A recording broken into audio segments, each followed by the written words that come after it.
Test 109 के प्रश्नों पर हम लोग आज चर्चा करते हैं। हमारा पहला प्रश्न है, 4 स्ट्रोक का जो डीजी सेट है, जो हमारा 4 स्ट्रोक का डीजल जनरेटर सेट है, डीजी सेट है, उसका साइक्लिक सीक्वेंस क्या होता है, वो कैसे काम करता है। तो हम लोग जानते हैं जनरली 4 स्ट्रोक 2 स्ट्रोक का इंजन हमारा इस्तेमाल किया जाता है पेट्रोल वगैरह की गाड़ियों में। तो आप सबका यहां पर भी हमारा क्या है साहब, जो 4 स्ट्रोक है उसका सही सीक्वेंस है, सबसे पहले साहब सक्शन, देन आपका कंप्रेशन, तब कंबशन। कंबशन से ही हमको पावर मिलती है, इसीलिए कंबशन स्ट्रोक को पावर स्ट्रोक भी कहा जाता है। और जब हमको पावर मिल गई तो फिर धुएं के रूप में निष्कर्षण होता है, तो सबसे लास्ट में एग्जॉस्ट यानी निष्कासन। तो राइट आंसर क्या है, सक्शन, कंप्रेशन, पावर और एग्जॉस्ट, या कंबशन और एग्जॉस्ट। तो राइट आंसर है option number B. Transmission line में लाइन सर्ज जो होती है साहब, Z बराबर क्या लिखते हैं, √L/C।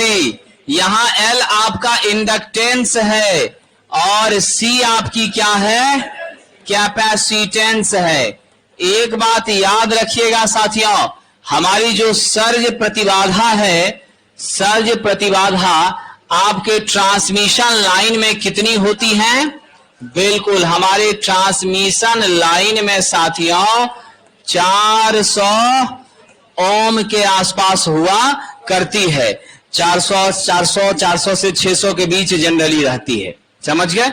ज्यादातर हम लोग 400 ही लेते हैं, 400 से 600 के बीच यह हो सकती है, बट स्टैंडर्ड हम लोग 400 के मान के ही चला करते हैं। लेकिन यही सर्ज प्रतिबाधा अगर केबल के लिए हो साहब, तो क्या होता है, आपके केबल में क्या होता है, 1/10 गुना सर्ज प्रतिबाधा कहां का, आपका सर्ज प्रतिबाधा ट्रांसमिशन लाइन का। तो अप्रोक्सीमेट वैल्यू इसकी कितनी आती है, 40 ओम। तो 40 से 50 तक हम लोग लेने का प्रयास करते हैं। स्टैंडर्ड वैल्यू यदि दिया रहेगा तो हम लोग कितना लेंगे, 40 ओम लेने का कोशिश करेंगे। नहीं है ऑप्शन में 40 तो 50 लेंगे, यानी उसका 1/10 होती है। राइट आंसर आपका क्या हो जाएगा, ऑप्शन नंबर ए हो जाएगा। ऐसे भी आप लोग 400-600 का एवरेज निकालिएगा तो 500 मिलता है, आप 40 और 60 का एवरेज निकालिएगा तो 50 मिलता है।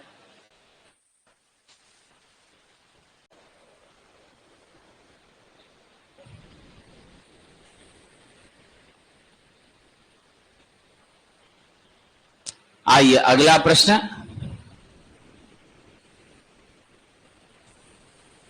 सिंगल फेज ओवरहेड लाइन का एक फैक्ट्री को 11 kV 0.8 पावर फैक्टर पर लैगिंग पर 1100 किलोवाट का बिजली ट्रांसमिट कर रही है। 1 ओम का आपका क्या है साहब, कुल प्रतिरोध और 3 ओम का लूप प्रतिघात है।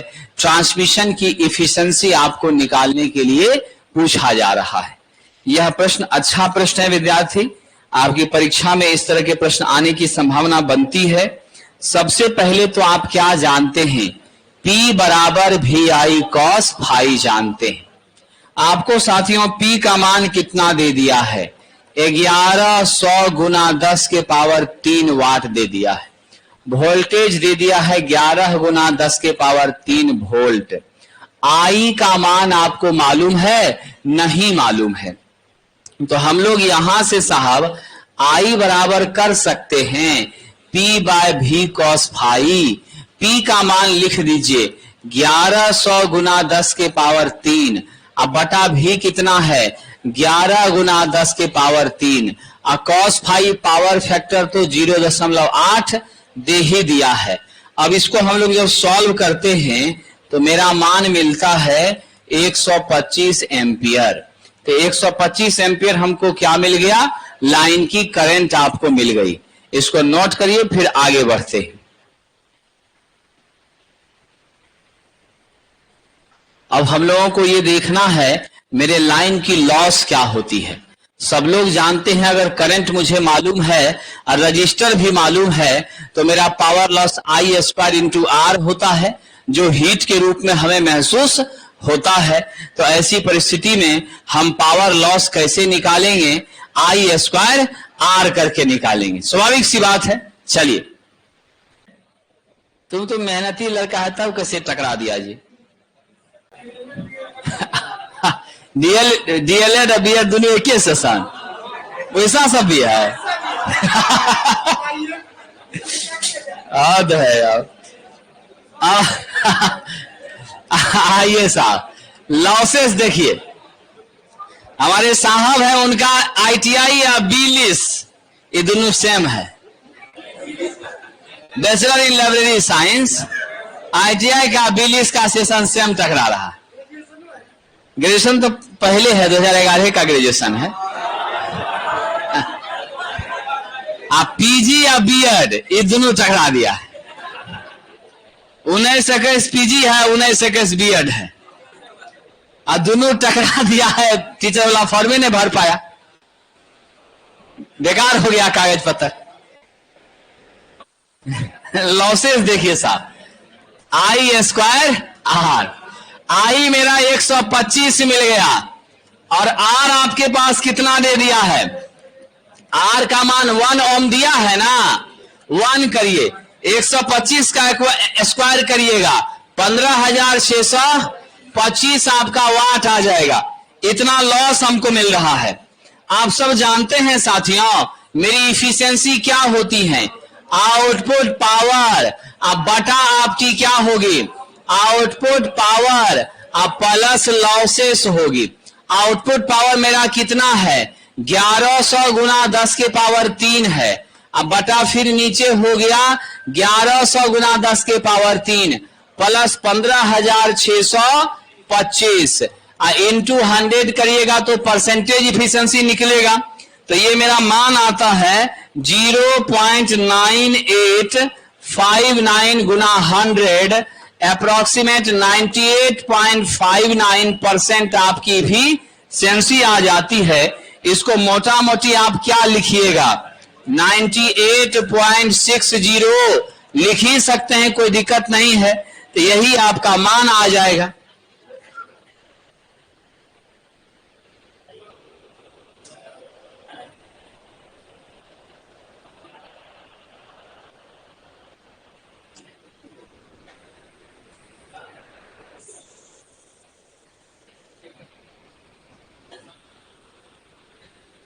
चलिए आगे बढ़ें।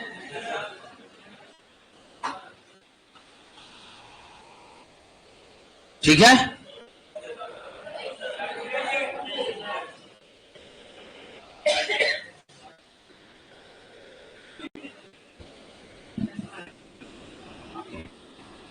चलिए अगला प्रश्न की तरफ चलते हैं।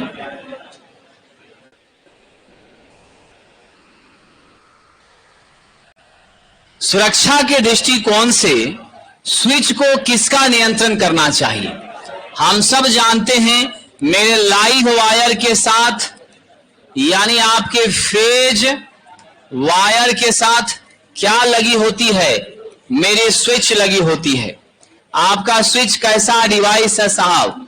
कंट्रोलिंग डिवाइस है। यह धारा को ऑन ऑफ करने का काम करती है, चालू और बंद करने का काम करती है। समझ गए? तो मेरा राइट आंसर होगा हमेशा फेज तार पर स्विच को श्रेणी में जुड़ा होना चाहिए, और यह मेरे फेज से आ रही सप्लाई को क्या करता है? नियंत्रित करने का काम करता है, विशेष रूप से धारा के प्रवाह को चालू और बंद करने का काम करता है। चलिए आगे बढ़े विद्यार्थी जी। DC 2 wire 3 wire transmission system में ट्रांसमिट की गई पावर की मात्रा तथा ट्रांसमिशन की दूरी समान है। कॉपर के 3 तार ट्रांसमिशन सिस्टम की जरूरत होती है। आप लोग जानते हैं नॉर्मली हम लोग ट्रांसमिशन सिस्टम में 3 तार तो जरूर यूज करते हैं एसी में, और एक आपका होता है भूतार अर्थ वायर होता है। लेकिन आप कह रहा डीसी 2 वायर और 3 वायर सिस्टम। अब एक छोटी बात को समझिए साहब, DC 2 wire with mid point earthed, क्या होता है, विथ मिड पॉइंट अर्थड। अगर इस व्यवस्था का यूज करते हैं तो मात्र 25% आपको तांबे की तार की जरूरत महसूस होती है। अगर आप यहां पर DC3 वायर का इस्तेमाल करते हैं तो 31.25% आपको कॉपर तार की जरूरत आपके 3 फेज AC की अपेक्षा होती है। अब आप यहां से क्या महसूस कर रहे हैं, मेरा सस्ता कौन बैठ रहा है, जल्दी बताइए, मेरा सस्ता कौन सा बैठा विद्यार्थी? दो तार सिस्टम की अपेक्षा हम क्या देख रहे हैं, दो तार सिस्टम से आधा लग रहा है, दो तार सिस्टम का 31% लग रहा है, दो तार सिस्टम के समान लग रहा है, दो तार का 69 लग रहा है। तो 69 तो बिल्कुल गलत है, समान भी गलत है, हाफ भी नहीं है साहब। मेरा DC3 वायर की अपेक्षा कितने कॉपर का बचत हो रहा है, 31.25% का बचत हो रहा है। 31.25 मतलब 31% का बचत। तो हमारा उत्तर क्या माना जाएगा, ऑप्शन नंबर बी माना जाएगा। ज्यादातर हम लोग DC2 wire with mid point earthed इसी प्रणाली का क्या करते हैं, इस्तेमाल किया करते हैं साथियों।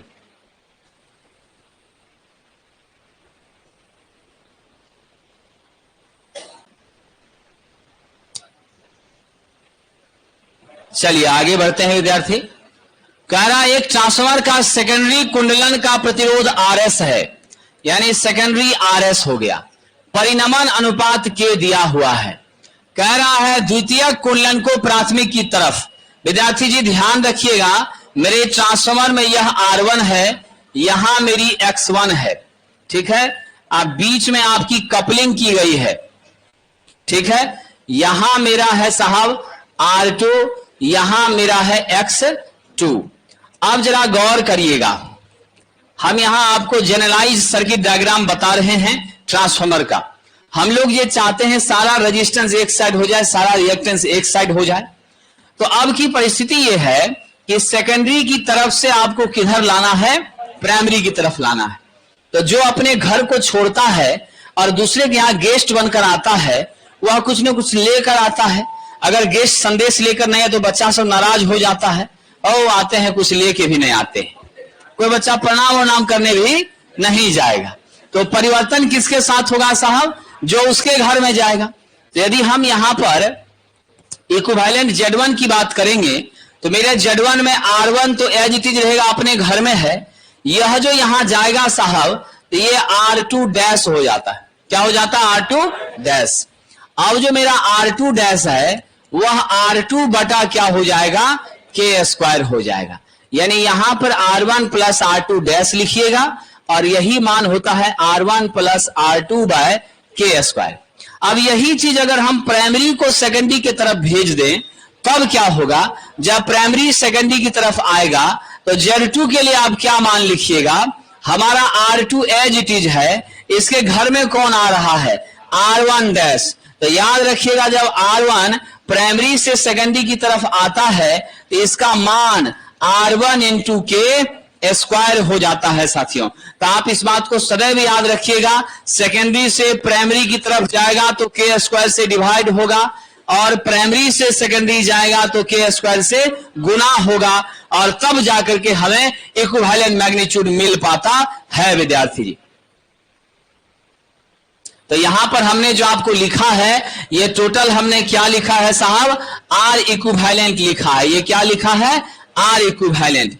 और Z इक्विवेलेंट लिखेंगे तो हम लोग क्या जाएंगे, Z इक्विवेलेंट यदि हमको लिखना होगा तो हम ऐसे लिखेंगे। ध्यान रखिएगा, प्राइमरी की तरफ जब ट्रांसफर किया है तब आप क्या करने वाले हैं, प्राइमरी की तरफ ट्रांसफर किया तो Z1 का मान क्या होगा, स्वाभाविक रूप से साहब R इक्विवेलेंट प्लस आपका साहब X इक्विवेलेंट, ये दोनों लिखिएगा।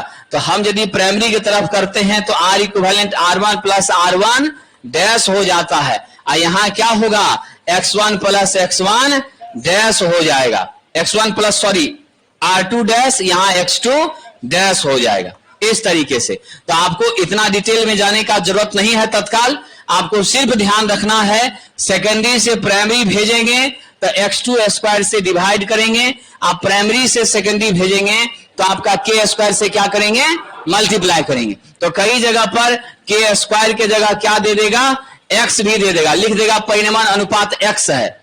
ठीक है, तो मानने की बात है, नॉर्मली हम लोग के ही लेते हैं, लेकिन क्वेश्चन है, पूछ दिया, लिख देगा परिमाण अनुपात एक्स है, तब क्या करिएगा, तब आप लिखिएगा R2 का मान कितना, R2 डैश बराबर R2 बटा एक्स का स्क्वायर। समझिए कि नहीं? तो जो भी चीज लिखा रहेगा उस हिसाब से आप कर देंगे। तो मेरा जहां पर जवाब क्या होगा, R2 तो क्वेश्चन में लिया नहीं है, सेकेंडरी RS लिया है, तो क्या लिख देंगे, RS बटा के स्क्वायर, ऑप्शन नंबर डी हो जाएगा।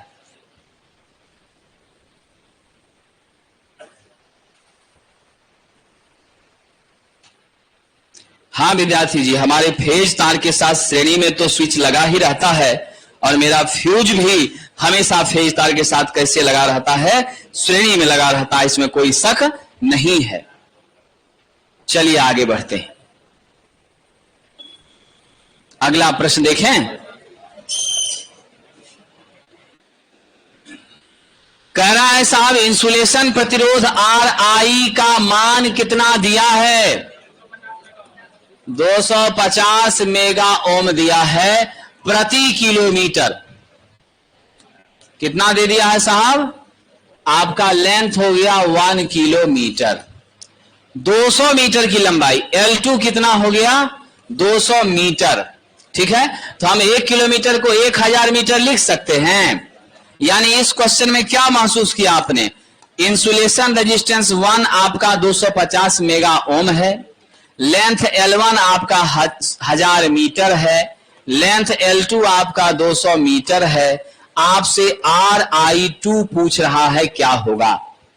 साहब आप सब जानते हैं, क्या जानते हैं आप सभी लोग, आप सभी लोग जानते हैं कि हमारे केबल में है ना, क्या जानते हैं, केबल में इंसुलेशन रेजिस्टेंस विथ कर्मानुपाती किसके होता है, लेंथ के। कंडक्टर में समानुपाती और केबल के इंसुलेशन का रेजिस्टेंस विथ कर्मानुपाती। तो क्या लिखिएगा आप, RI1 बाय RI2 बराबर L2 बाय L1, विथ कर्मानुपाती है इसीलिए ये सूत्र लगेगा, समानुपाती होता तो L1 बाय L2 होता। यहां से आपको RI2 पूछ रहा है, क्या लिखिएगा विद्यार्थी, RI1 गुना L1 बटा L2, यही ना लिखिएगा। आप जल्दी से बताइए, आपका RI1 क्या है, 250, मेरा साल L1 कितना है, 1000, अब बटा नीचे 200, 0 0 0 0 कैंसिल, कितना आ गया,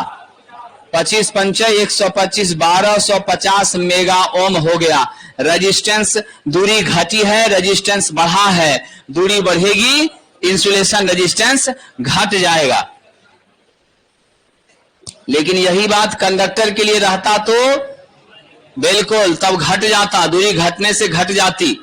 इसलिए प्रश्न को समझ लीजिएगा, केबल का इंसुलेशन प्रतिरोध लिखा रहेगा, तब आप केयरफुल रहिएगा कि उसको इन्वर्सली लेकर चलना है।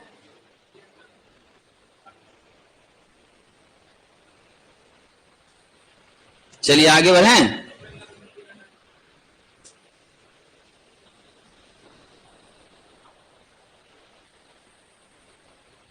इलेवन केवी के केबल को भूमि में नीचे डायरेक्ट ब्यूडियल सिस्टम, डायरेक्ट लेइंग सिस्टम में साहब कितना नीचे गड्ढा करना चाहिए।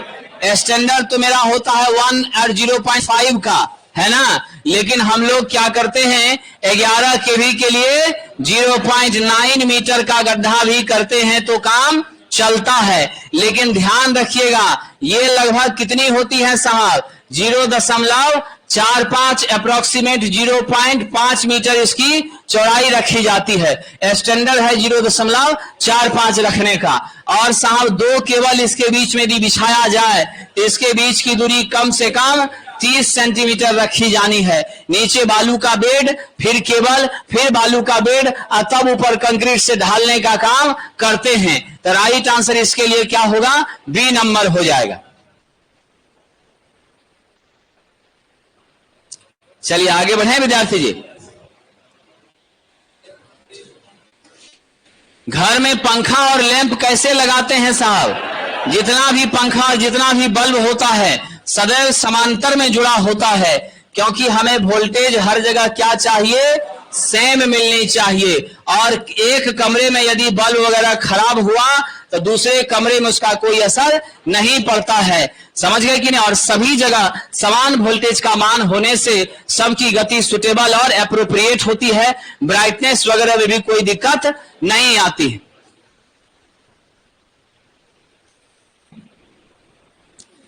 ओवरलोड की स्थिति में विद्युत वितरण केंद्र की ओवरलोड रिले नहीं काम कर रही है। हालांकि ओवरलोड हो गया तो रिले को ट्रिप होना चाहिए, काम करना चाहिए, लेकिन ये काम नहीं कर रही है, मामला गड़बड़ है। तो क्यों गड़बड़ है साहब? कह रहा है कि कॉइले खुल गया होगा, ये भी होगा तो नहीं चलेगा। कह रहा लीड में जंग लग गया, ऊपर नीचे नहीं हो रहा, कॉन्टैक्ट नहीं बना पा रहा, ये भी हो सकता है। नॉर्मली क्लोज कॉन्ट्रैक्टर जो है स्पार्किंग के कारण चिपक गया है, अब वो हटिए नहीं पा रहा है। ये तीनों परेशानी में कुछ भी हो सकती है साहब, और आपका रिले काम नहीं कर सकता, यानी सारा का सारा इशू हो सकता है। ऑप्शन नंबर डी कोई भी एक होगा, रिले नहीं चलेगा। ठीक है, आइए साहब।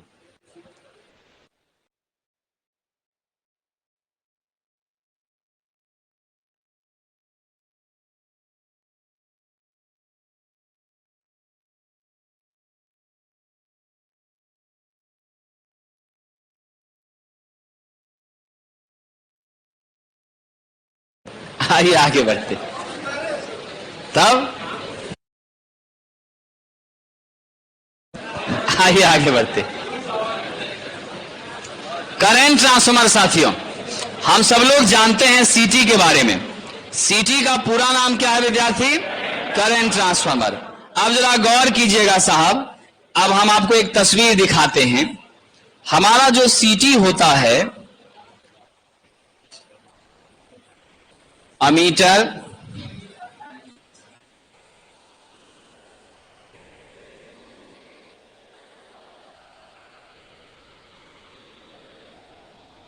ऐसा तस्वीर रहता है।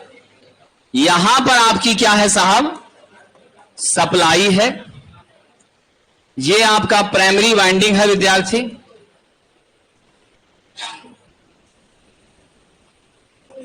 ये आपकी सेकेंडरी वाइंडिंग है। आप देख रहे हैं हमारे सेकेंडरी वाइंडिंग के साथ क्या जुड़ा है? अमीटर जुड़ा है। ये अमीटर 3 से 5 एम्पियर का ही है।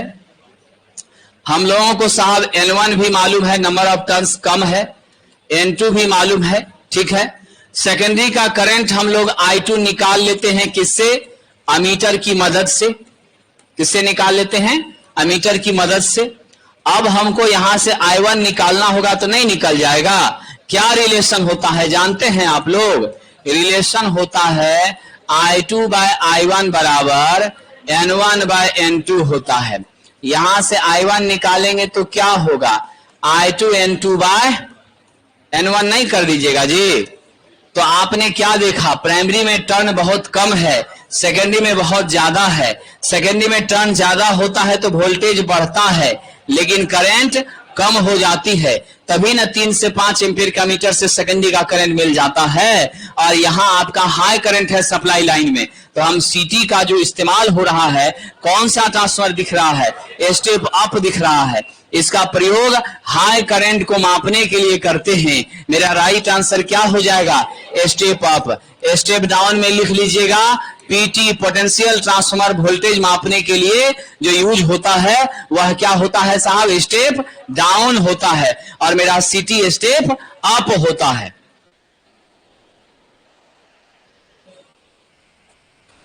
चलिए सरकार आगे बढ़ते हैं।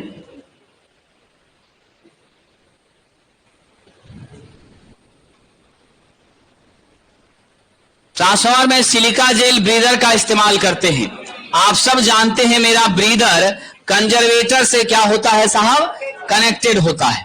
ठीक है, और आप सबको मालूम है कि इसमें जो आपकी सिलिका जेल रहती है SiO2 होता है। क्या होता है? SiO2 इसका रासायनिक फॉर्मूला होता है। और ये जो सिलिका जेल है यह शुरुआत में किस कलर की होती है? आपकी साहब ब्लू कलर में होती है। और जब यह नमी को सोखती है तब क्या हो जाता है? गुलाबी कलर का हो जाता है, और जब बहुत विशेष हो जाता है तो पीला, पीला होने पर निकाल के फेंक दीजिए, रिटायर हो गया। गुलाबी होता है तो 160 से 200 डिग्री सेल्सियस तक गर्म करते हैं, भाप निकलता है, वापस आपका किस रंग में आ जाता है? ब्लू रंग में आ जाता है। हम इसका प्रयोग कर रहे हैं जब हमारी क्या होती है? नमी को सोखने के लिए। कौन सी नमी? जब आपका तेल, देख लीजिए ट्रांसफार्मर टैंक में जब तेल मेरा गर्म हो जाता है, गर्म होकर के वॉल्यूमेट्रिक एक्सपांशन होता है, गैस भी फॉर्म करती है, और वह आपके कन्वर्टर से होकर जब बाहर निकलती है, धीरे धीरे जब मेरा ट्रांसफार्मर का ठंडा होता है, तब इस खाली जगह को भरने के लिए हवा की जरूरत होती है, और उस एयर को यह सक करता है तो हवा की नमी इसके अंदर प्रवेश ना करे, इसीलिए सिलिका जेल लगाते हैं। सांस लेना छोड़ना दोनों इसका काम है, इसीलिए इसको ब्रीदर कहते हैं। अगर हवा की नमी इसके अंदर जाएगी तो मेरे ट्रांसफार्मर के तेल का डाइलेक्ट्रिक स्ट्रेंथ बिल्कुल कमजोर हो जाएगा, इंसुलेशन और कूलिंग का काम करने में सक्षम नहीं होगी। मेरे ट्रांसफार्मर के तेल का डाइलेक्ट्रिक स्ट्रेंथ कितना होता है? 30 kV प्रति mm। कितना होता है साहब? 30 kV प्रति mm। डाइलेक्ट्रिक स्ट्रेंथ को कैसे मापते हैं? यूनिट क्या है? kV प्रति mm। विद्यार्थी सब तुरंत ज्वाइनिंग लेटर जिले पहुंच जा रहा है। अरे परीक्षा होने दीजिए विक्रम बाबू, तब ना ज्वाइनिंग लेटर मिलेगा। कि पहले ज्वाइनिंग कर लीजिएगा तब परीक्षा बाद में दीजिएगा। कितना आदमी चाह रहे हैं कि ज्वाइनिंग हो जाए, परीक्षा दिया जाएगा अगला साल? चलिए तब तो एक आध लोग हैं, है कि नहीं है? तब आइए, राइट आंसर क्या है? नमी का अवशोषण करने के लिए। चलिए आगे बढ़ते हैं। 800 प्राइमरी का टर्न है, N1 है 800, N2 कितना दे दिया है? 200। 110 वोल्ट का प्राथमिक सप्लाई यानी V1 है 110 वोल्ट, आपसे V2 कह रहा है। साहब आप जानते हैं N2 बाय N1 बराबर V2 बाय V1 होता है। साहब आपसे V2 निकालना है, क्या करिएगा? N2 V1 बटा क्या लिखेंगे? N1। N2 मेरा है 200, V1 मेरा 110 और N1 मेरे पास 800। 0 0 कैंसिल हो गया। क्या हो गया साहब? अब यहां सिंप्लीफाई कर लीजिए, कितना आ रहा है? कितना आ रहा है? 27.5 आ रहा है। अब आप लोग तो विद्वान हैं, पॉइंट में कभी भी हो नहीं सकता है। मेरी संख्या जब भी होगी 27 होगी, 28 होगी, 26 होगी, 30 होगी, यही होगी, पूर्ण संख्या ही होगा, आधा वाइंडिंग थोड़े होगा। तो ऐसी परिस्थिति में मेरे दिए गए क्वेश्चन में साहब आपका कौन मिल रहा है? अच्छा ये वोल्टेज है तो वोल्टेज कुछ भी हो सकता है, उसमें हमको लगा नंबर ऑफ टर्न्स है, नंबर ऑफ टर्न्स में हम लोग सॉलिड डिजिट खोजेंगे, वोल्टेज में तो कुछ भी हो सकता है, उससे टेंशन नहीं है। तो वोल्टेज आपका 27.5 वोल्ट मिला, लेकिन एग्जैक्ट हमारे क्वेश्चन में वैसा डाटा है नहीं, तो हम किसको लेके चलेंगे? 25 को लेके चलेंगे, ये मिलता जुलता है, नजदीक में है। अगर रहता 27.5 तो वही लेते।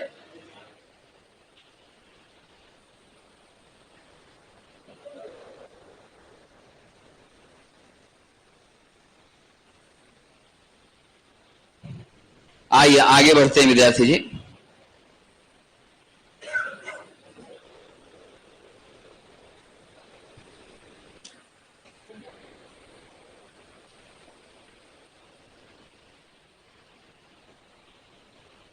डीसी मोटर में मैक्सिमम शक्ति कब मिलती है? मैक्सिमम पावर का कंडीशन आप जानते हैं, जब मेरा EB V/2 के बराबर हो जाता है। कह रहा है अनुपात क्या होगा? EB/V का अनुपात 1/2 0.5 हो जाएगा।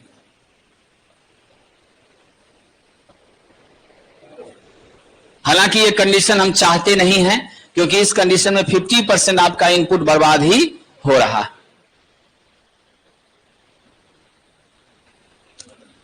500 पर एक 8 पोल का जनरेटर 200 एम्पियर की सप्लाई हमको करंट के रूप में दे रहा है। लैप में जुड़ा है, पास मतलब होता है लैप में जुड़ा है। 1280 कंडक्टर है, 160 दिक् परिवर्तक खंड हैं, शून्य भार उदासीन अक्ष से 4 खंड क्या है आपका आगे की ओर मूव कर रहा है। प्रति पोल डीमैग्नेटाइजिंग एम्पियर टर्न की गणना करें। आइए जरा इस क्वेश्चन को हम लोग सॉल्व करते हैं। Question number 15। चलिए कैसे होगा विद्यार्थी, तो जरा देख लीजिए। सबसे पहले पोल की संख्या कितनी दे दी गई है, 8 दे दी गई है। करंट का मान कितना है, 200 एम्पियर है। साहब जी total number of conductor Z 1280 है।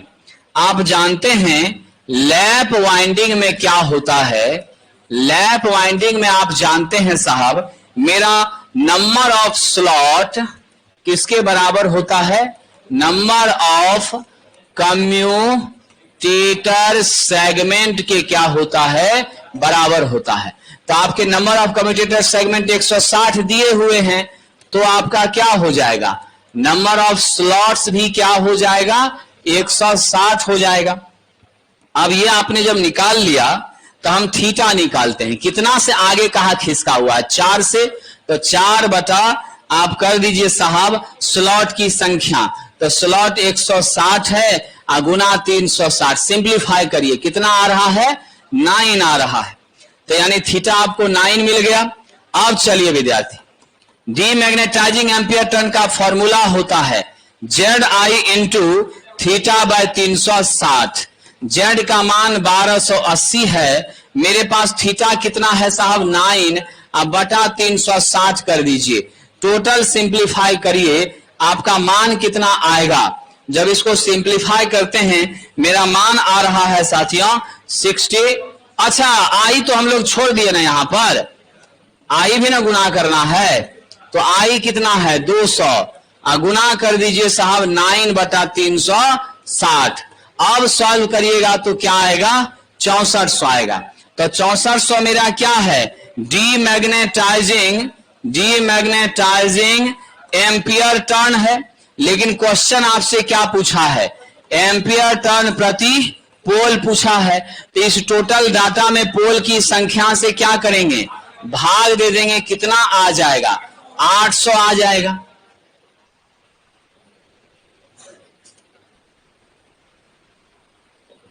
ये तो याद ही होगा ना तुमको जी विद्यार्थी, याद ही होगा इसको, हाईलाइटेड क्वेश्चन है, परीक्षा में आया हुआ है।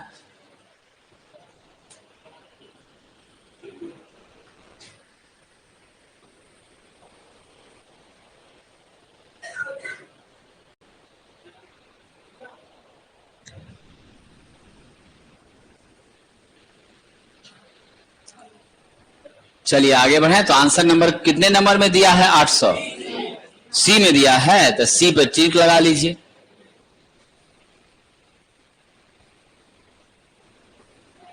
आगे बढ़े।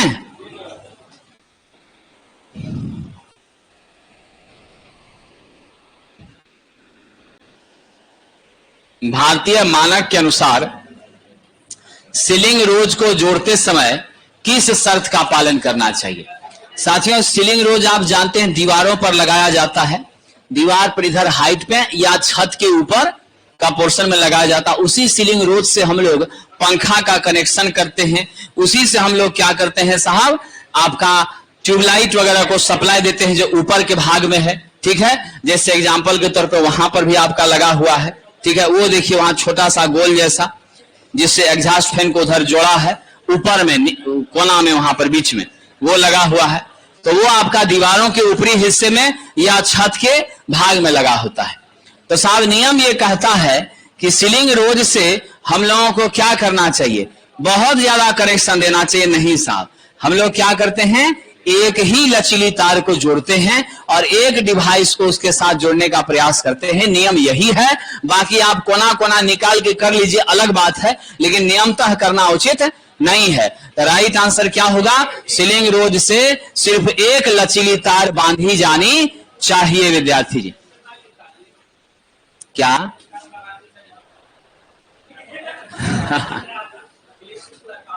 इसका मतलब है फ्लेक्सिबल टायर लगानी चाहिए। तो लिखने का लैंग्वेज है विद्यार्थी, आपको समझना है, समझे कि नहीं, आपको भाषा को समझना है। अब वो मल्टीप्लग जैसा व्यवस्था तो उसमें है नहीं कि आप एक सीलिंग रोज से एक पंखा, दो पंखा, तीन पंखा, चार पंखा चलाइए।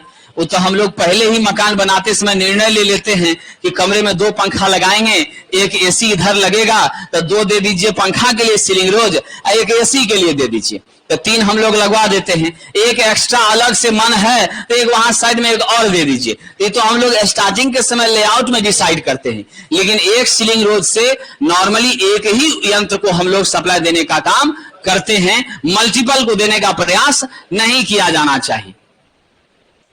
कौन सा लचीला प्लास्टिक या सिल्क के कवर की गई तार के माध्यम से पेंडेंट लैंप के इंस्टॉलेशन के साथ जोड़ने के लिए उपयोग होता है? ऐसा लैंप जो दीवाले पर फिट होता है, तो दीवार पर फिट हो गया स्क्रू से कस दिए, या बोर्डे पर फिट हो गया कस दिए, तो वैसा सब लैंप को भी कौन सप्लाई देगा? वैसा सब ट्यूबलाइट को भी कौन सप्लाई देगा? यहाँ आपका ट्यूबलाइट है, यहाँ आपका दीवार है, और उस पर सीलिंग रोज है साहब, और उसी से ना आप सप्लाई दे दीजिएगा। फ्यूज से थोड़े सप्लाई देते हैं, स्विच तो कंट्रोल करने का काम करता है। डिस्ट्रीब्यूशन बोर्ड से जरूरी थोड़े है कि खाली दीवाले को, उससे तो सबको दे सकते हैं। तो एप्रोप्रिएट आंसर कौन है? सीलिंग रोज, जिसके ऊपर भी क्या होता है? प्लास्टिक का बेकेलाइट का सेक्शन बना होता है, और तार जो हम वहां से निकालते हैं उस छिद्र से एक सिंगल वायर, वो सिंगल वायर आपका कैसा होता है? फ्लेक्सिबल होता है। इसलिए राइट आंसर सीलिंग रोज।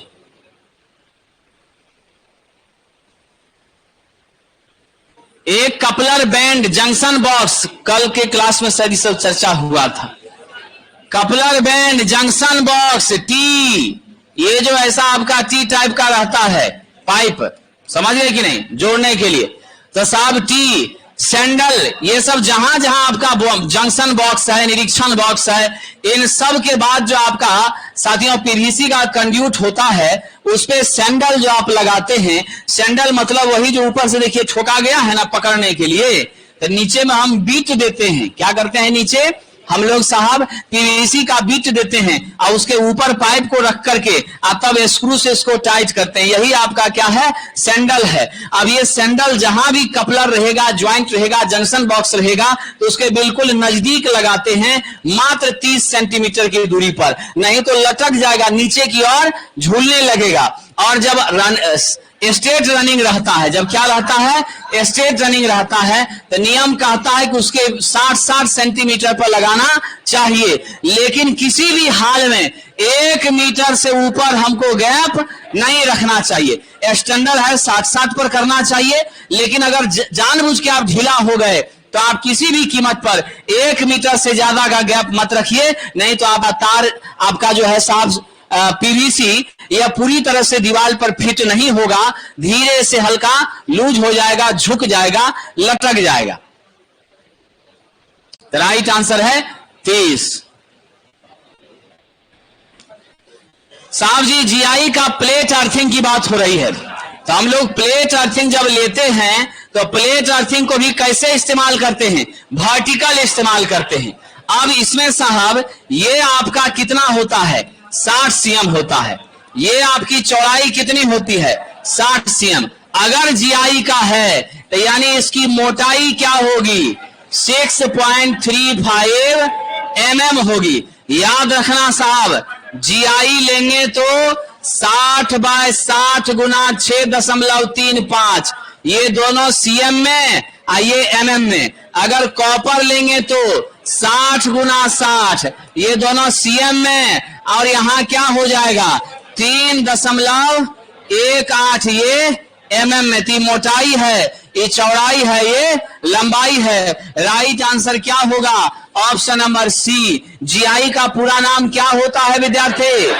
Galvanised iron. जस्टीकृत आयरन सस्ता होता है कॉपर से। जस्टीकृत करने से क्या फायदा है? जंग नहीं लगता है, लंबे समय तक टिका हुआ रहता है विद्यार्थी जी। चलिए आगे बढ़ें।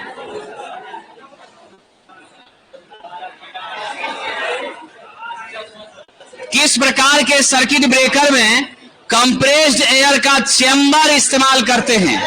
एयर ब्लास्ट सर्किट ब्रेकर में। किसमें साहब? एयर ब्लास्ट में। और वह चेंबर प्रयोग तो करते हैं, लेकिन आग लगने का खतरा इसमें रहता है। रेंज बताइए साहब, बताइए जरा। Breaking capacity, breaking capacity 7500 KVA होता है। कितना केवी तक चलता है? 400 केवी तक। 66 से 400 केवी तक यूज कर सकते हैं। दो पार्ट में होता है, 66 से 131। अब फिर कब से कब साहब? 132 से 400 तक रहता है, ये ध्यान रखिएगा। तो मेरा साहब राइट आंसर क्या है? Air blast circuit breaker. तो आज हम लोग यही रुकते हैं, चलिए।